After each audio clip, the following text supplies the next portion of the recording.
Hello, my beautiful, gorgeous dancer, and welcome to another podcast episode of More Than Dance. Today, we're going to be talking about how to make your dance community your own. I am so excited about this topic because this is, I think, one of my specialties at the studio. I've always felt as a dancer and a dance learner and even a dance instructor, and even a dance choreographer, and we'll touch on that, that the community of dance is a little sometimes not the nicest. And it's not always intentional. And sometimes it might feel like it's intentional. So just an overview, the dance space can vary from the commercial dance space, and it can be very competitive and very geared towards the goal of an audition, which means naturally the selection of the people is going to matter. So sometimes there's competition in the air when there's no audition in sight. And sometimes there's competition in the air when there's a competition actually happening. So raise your hand if you've gone to a dance competition and just for whatever reason, like the groups are very much in the competition mode. And then raise your hand if you've been into a competition where you've actually experienced like where the other groups are so supportive of the other teams. So I feel like it can go both ways. And as a dancer, I think you've experienced it probably both ways. Something that I love about being able to have my own dance studio is I get to show people and demonstrate how nice it can be at a dance studio, how safe it can be, and how welcoming and open it can be if we just shift the way that we present ourselves slightly to show more vulnerability versus really, I think I've analyzed this a lot. I think sometimes what happens is shyness comes off as intimidation and disinterest, and that's not always the case. So for you, this is going to help you position yourself so that it showcases you in your best light and allows you to connect with your dance community. So let's first start with just the energy. And it might be very hard to do some of the things that I'm going to tell you to do, depending on your teacher and how the studio is run. So for example, something that I love to do is I've designed time and I've structured my classes around the idea of I want this to be a community and I want people to feel comfortable here, and I don't want them to feel like it's just a passing class in and out, bye-bye. So something that we do is I encourage my students, especially my veterans, to always introduce themselves, say their names. When someone new comes in, to say, hi, how are you? Just get the conversation going, letting them know that the culture of our studio is to conversate. The culture of our studio is to allow people to have the space to say, oh, my name is this. How long have you been dancing for? Oh, that's really cool. When did you start? How did you do that? Because oftentimes when I've attended classes, the energy of the room is very, I don't know how to explain it with words, but it's very like this, just kind of like forward facing, disinterest. I'm focused on here. I'm coming to dance. And I think obviously that can be the case. And sometimes, especially when you're learning dance as an adult and you're using it for recreation, it's not the case. The case is I want to bond, I want to have fun, I want to make friends, and I want to dance. So that forward-facing energy when you step in and people are stretching and they're kind of only looking at the mirror or they're looking down, or maybe they're too shy to like look to the next person and say, hey, like welcome, how are you? Or maybe it's just not the energy of the room, especially if it's like a ballet class, because in ballet you might want to be like a little bit more reserved and a little bit more, there's a special politeness and etiquette that comes with ballet. So it might not be appropriate in your ballet class to be like, hey everyone, how are you? Maybe it will. So you'll know what is feeling appropriate based off of the culture of your studio and the class that you're taking. For my class, and the way that I like to run things, I like to start in a circle. I like when people say their names. I encourage people to make connections and say hi. So it becomes very easy for people to make connections. And I'm also doing it too for them. Like I'll be like, you like hiking. You guys should talk about that. And even if they don't end up talking about hiking, they have the invitation / dancers love permission. They have the permission now to have this conversation that maybe they felt shy to embark on. So the first thing that you can do when you want to make your dance community your own is to show up with intention. So think about that in terms of dance, yes, and also your social goals. So dance goals, social goals, you get to have both because we're always working on this pie. And inside the pie is every aspect of our life. So if you can picture a pie slice here, we've got a pie slice for your family, a pie slice for your love, a pie slice for community, a pie slice for social, a pie slice for learning and education, and then so on and so forth. I think there's 13 different pie slices, but correct me if I'm wrong. So with that, to fill each bucket or to fulfill each pie slice, it's important for us to know what our goals are. So I'm going to go with the example of a person who's dancing and wants to gain friends as they're learning the craft of dance. So for that person, it might be important for them to show up with the intention of making friends. So how do you do that? In an environment that is focused on dance. Something's obviously happening. So it might be saying and setting that intention out loud. I'm new in town. I just joined this studio because I want to make friends and I find it hard. I think the deepest connection comes with vulnerability. And it's kind of like, oh man, why does that have to be the answer to everything? And it is because it's bringing yourself down and bringing yourself to a relatable area where people can be like, oh my God, that was me 2 months ago. I was new and I came in and I was looking for friends. That's so cool. And now your vulnerability has encouraged someone else to be vulnerable. And now it's this beautiful, I said it, the ripple effect that is going to continue and continue and continue and encourage people to come down off their ladders and come to this even ground so that people can have more connections, and not just more connections, but deeper connections. Because have you ever noticed that the deeper you go with your vulnerability, the deeper you're able to relate and connect with the people that are getting deep with you? Obviously, like we've been to maybe a retreat before. You get real deep on a retreat and then you wonder why those connections were so easy. It's because you were provided the space to get so deep. So if the space isn't being provided for you, you get to create the space for yourself by just taking that little bit of a step to say, hey, and if you're not new, you can also be like, hey, like I just am coming back from a little hiatus of dance and movement. I got out of a relationship and now and I'm really looking to surround myself with friends that are in the same mindset as I am. So that's why I'm here to dance and to make friends. And that's already like, you don't have to get into your whole life story, right? You could do it later, but that's enough for someone to be like, oh, I've been there. I didn't go through a divorce, but I did go through XYZ, or I didn't, that's not exactly it, but I did just move across from the country and now I'm here in this new space. Or I didn't do that, but I did just get out of school and I was in school for so long and that was my hiatus from dancing and real life. So it just allows people to think outside the box, and you are the one that is starting the flow of it. Another great thing that you can do to make your dance community your own is to involve yourself with whatever there is to be involved with. So if there's an event going on, attend it.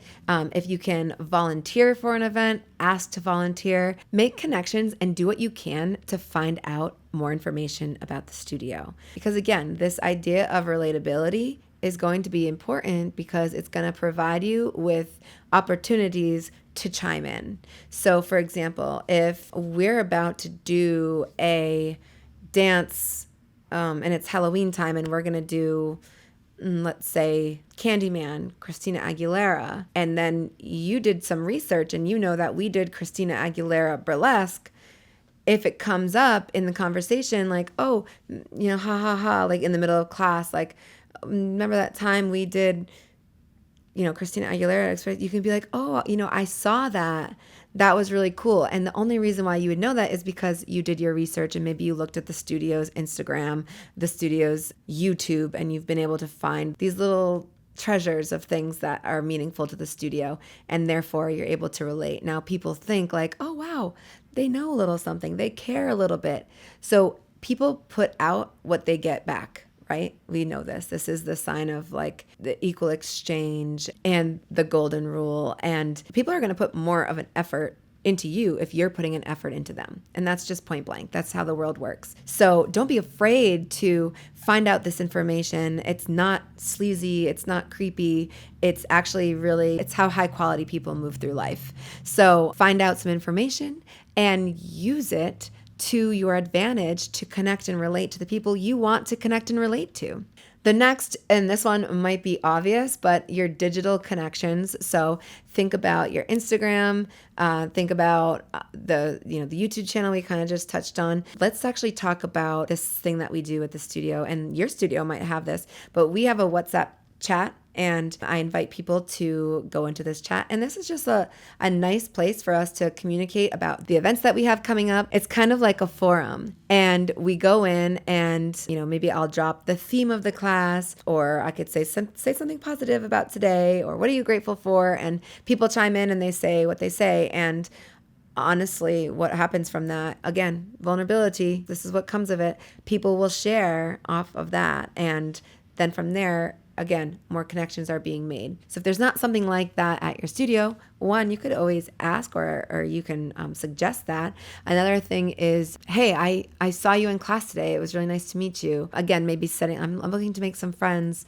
Let me know when you're going to your class next. And that might feel a little shy at first, and that's okay. You can take your time to get to that level. Another great thing about the digital connection is it's going to help you remember names. So again, I've told you that I like to start my classes by people saying their names, and I have the ability to do so because we're a boutique dance studio. So, our numbers we're not having 100 people in class. We have, anywhere from 10 to 20. So I'm able to take that extra time for everyone to share their names so that people can relate and also remember their names for next time. And you'll know this because you've experienced this. When someone knows your name, you're like, oh my gosh, you remember my name. Like, it feels good, and it makes someone want to care more about you and learning your name if you remember their name.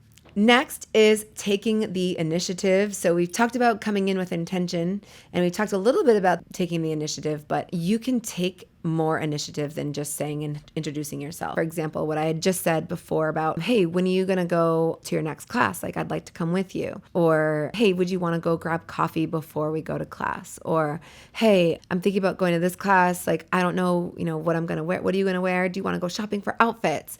So taking that initiative is going to bring you closer, because when you have deeper connections with people, it's usually because you've spent the most time with that person. So anytime you spend time with people, it's usually going to create a deeper connection. So when you look at that connection, you're like, oh, why am I so deeply connected? It's because we've bonded over this, we've bonded over this, we've bonded over this. So to get the ball rolling, you might have to do a little bit of initiation before they're going to be like feeling safe and comfortable to go to you to be like, hey, do you want to go and get coffee before class? So really, it's becoming a leader, which might really take you out of your comfort zone, especially if you're a little bit introverted or a little extroverted introvert. So to do that, that's obviously a really big step. So acknowledging that it's a big step is an important thing to do. Like, oh, hey, this is like a big step for me, but I really want to spend some more time with some people around here that go to dance class. And the last step here is about taking your time with it and being consistent and patient. So it takes, especially in the dance world, it's like, is she being nice? Like, for someone who's like deeply in the dance world, and especially the competitive dance world and the audition dance world, that's not going to be so easy for them to flip and just be like, oh, like it might. And it all depends, and it depends on where you are, and it depends on, again, the culture, and I hate to say it, the culture of the teacher and the culture of the studio. So you get to lead the path and be the leader on this, and to be patient, to know that people are going to recognize that your intentions are pure, and that they're like, oh, this is not half bad. And there's a lot of fun stories that I have from connecting with dancers. Specifically, oh my gosh, this weekend, it was so funny. My boyfriend and I went to Cabo, and there was a moment where he was working, and I was just like, okay, I'm going to go to the gym. And then bam, got to the gym, and someone came in. I was alone in there for maybe an hour, and I was just doing like dance across the floor and having fun, dancing around. I was doing some PT for my ankle, and this guy comes in, and he was like, kind of like looking at the equipment, and I was like, oh, hey, what's up? And he was like, oh yeah, da da da da. And he was like, what are you doing in here? And I was like, oh, I was just actually dancing. And he's like, oh, dancing, da da da. And so come to find out, he's a dancer, break dancer, dancer, former gymnast, former cheerleader, cheerleading coach. So we had so much in like one instant just because I was open and honest. I was like, yeah, I was kind of dancing around in here. And that's how we got a chance to talk about dance. And then for the next hour, he and I just danced around this gym for the entirety of the next hour. And we were having so much fun. And it was like so silly and goofy. And like, did we get a dance choreography done? No. But we were just kind of like fucking around and having fun. And it felt good to connect about dance to someone else. So some other stories like that just come to mind when I think about this. One time I went to LA. I like to go there sometimes to just take classes and just feel the energy. That it's just so different over here on the east side, East Coast. So when I went there, I happened to connect with some people on Instagram before ever even meeting them face to face. And because I connected them on Instagram, I saw them in the class, and we ended up going and having like a drink after class. And like, it was so cute. And that wouldn't have happened though, had I not made that initiation. Like, and it kind of might feel like you're going out of your way to do it, or it might feel a little silly, and sometimes you might get absolutely rejected and it might feel really uncomfortable. Like there's been times where I've reached out and, people have kind of been like awkward and weird and like their energy just hasn't been fun. But you're just like, okay, it's just a numbers game. So just moving through it and knowing that there are people just like you that want to connect and bond with dancers as opposed to just like wanting to compete and not be interested in friendships. And then another one, actually. So I dance salsa and bachata, and I love to just go into that Latin world and that Latin environment because one, if you know the dance, you're in. If you don't know the dance, you're in. Basically, if you show up, you're in. And what's so cool about the community is no matter where you go, now I've gone to these events and these socials in Italy, in Spain, in Connecticut, in Rhode Island, in LA, in Chicago. And wherever I go, I try to find a night, like a salsa night or a social that I can attend. And instantaneously, like within maybe 30 minutes, I've met people. I know their names. It's one of the coolest places. And like that culture is so good at bringing you in. So if you can take that vibe and bring it into maybe a heels class and just kind of be like, oh, this is how we do it. Like if anyone of my students here on the East Coast were to go, to another like boutique studio somewhere else, they might be like, hey, how are you? Like, what's your name? Like, da, da, da, da. And they might start the conversation like without any hesitation. And then like when someone's like, oh yeah, where are you from? Blah, blah, blah. The East Coast. Like, and they might just be, oh wow, that might be just how they do it there. That might just be how it becomes. It might just become that maybe this energy just kind of gets sifted. One last thing that I wanted to talk about too is this idea of you can be bogged down sometimes by the energy of people in a class. Like think about it. It's a bunch of different energies in one room and you're bound to not like everyone. We know this. This is part of the world. This is how things work. You don't have to love everyone and it's okay. And there's also moments, and I'm sure you've experienced this before, where you're doing something and you're working hard on something and you're so naive and so innocent to the fact that you have now become a threat to maybe the community or something. I know I've felt this many times in the dance community where, my energy has felt like too much, or I've felt like it's like a, whoa, like you're not part of our group yet. And yes, you're right. That could be something that I might be perceiving. And also sometimes I think we just feel it. Like we know when it feels not welcome. And the thing to do there is to just recognize that there's going to be your people and not your people, and to move through and move forward as long as you're taking the initiative yourself. Because if you're taking the initiative yourself, then you've done it. You've made friends, you've tried to, you've made attempts. But if you're sitting there saying that people are mean and they're not nice and you haven't made any attempts, then you're really kind of coming at it very uneducated. And that's where you can lift yourself up, rise above a little bit, and just kind of like, it's kind of like a check with yourself, like in the mirror. It's like, okay, you're feeling this. Wait, why are you feeling this? Oh, you're feeling this because of da-da-da. No, but I did that. Oh, okay, you did that? Oh, you talked, like literally have a conversation with yourself. Oh, you did? You tried? Okay. Did you try hard enough? Yeah. Okay, good. All right. So maybe it's just not your people. And maybe it is. And maybe it just needs to take a little bit more time. The other thing to know is that at a dance studio, there's always people coming and going. So if not right now, it's like funny, like it's almost like a seniority type thing. Like, do you remember being in college and like people would be like, oh, the seniors, da, da, da, da, and they had seniority, like they were special because they were older in that class or in that school. So people respected them a little bit more. So when you're a part of a community longer, there's an innate respect that happens to a newcomer. Even if it's just 3 months ago you joined, you were there longer, you've earned your place, and you've gotten the ability to have a little bit more of seniority. So, and this is on the flip side too. If you're coming in and you're seeing people that are, seniors of that space, know that that can be you in 2 months, 3 months, year. You don't have to wait 4 years, 5 years to be in that place. All that comes with is just knowing a little bit about the studio, knowing about the culture and the values of the studio, and making sure to express them through the things that you're doing and saying. And then it's almost like you're initiated and you're a part of a team. Even though dance is very much, individual, it does have a lot of team components, especially if you're on a dance company or a dance performance team. So, in summary, the way to make your dance community your own is to, one, set your intentions, know exactly what you want out of the dance class you're taking. Two, make sure to understand about the studio, understand how to participate, maybe at extra events, and know how to know the information about the studio and the background and the culture so you can participate. Three, use digital connection like Instagram and YouTube and WhatsApp if you have that opportunity to have a WhatsApp chat. And four, make initiative. Go through and see where you can start to invite people to things and go to classes together, go shopping together.